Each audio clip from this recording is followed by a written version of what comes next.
Dua orang pelaku pelemparan bom Molotov ke sebuah rumah kontrakan di Desa Bandamasin, Kecamatan Banda Sakti, Kota Loksmawe, Aceh, berhasil ditangkap polisi.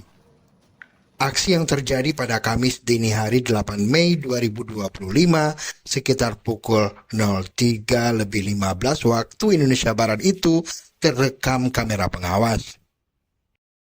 Ketiga pelaku diketahui bernama Ferry, Rahmat, dan Mordani. Polisi berhasil meringkus dua orang, yaitu Ferry dan Rahmat. Sementara satu pelaku lain, Mordani, masih dalam pengejaran. Kapolres Loksmawe AKBP Ahsan mengatakan, peristiwa tersebut terjadi di rumah kontrakan milik Zainal Lutfi, seorang pedagang pentol keliling asal luar daerah yang tinggal di Kota Loksmawe. Dari hasil pemeriksaan, motif penyerangan bermula dari kejadian pada tahun 2021. Saat itu pelaku menuduh penghuni rumah melakukan perbuatan asusila karena melihat seorang wanita di dalam rumah. Belakangan diketahui bahwa wanita tersebut merupakan istri sah dari salah satu penghuni. Masalah berlanjut pada Desember 2024. Saat itu salah seorang pelaku kembali muncul dan memeras penghuni rumah dengan meminta uang Rp200.000 sambil mengancam. Permintaan itu ditolak oleh korban.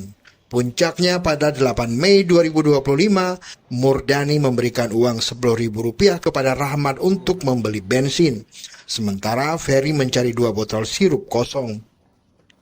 Mereka kemudian merakit bom Molotov dan melemparkannya ke rumah korban atas perintah Mordani. Akibat serangan itu, listrik di rumah sempat padam. Namun penghuni berhasil memadamkan api dengan air dan tidak ada korban jiwa dalam insiden tersebut. Pada tahun 2024, si Mordani datang lagi, ya, yang mengatakan bahwa kalau ada kejadian apa-apa, saya tidak tanggung jawab, sambil minta duit Rp200.000. Tapi punya rumah tidak memberikan.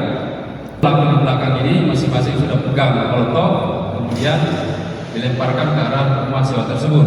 Satu melempar ke bagian depan teras rumah, si Rahmat melempar bagian samping. Ya. Jadi dua-duanya meledak dan terbakar di rumah kontrakan tersebut. Kini dua pelaku yang ditangkap dijerat pasal 187 KUHP dengan tindak pidana pembakaran dengan ancaman hukuman maksimal 15 tahun penjara. Polisi masih memburu satu pelaku lain yang masih buron. Tim Liputan Aceh Video.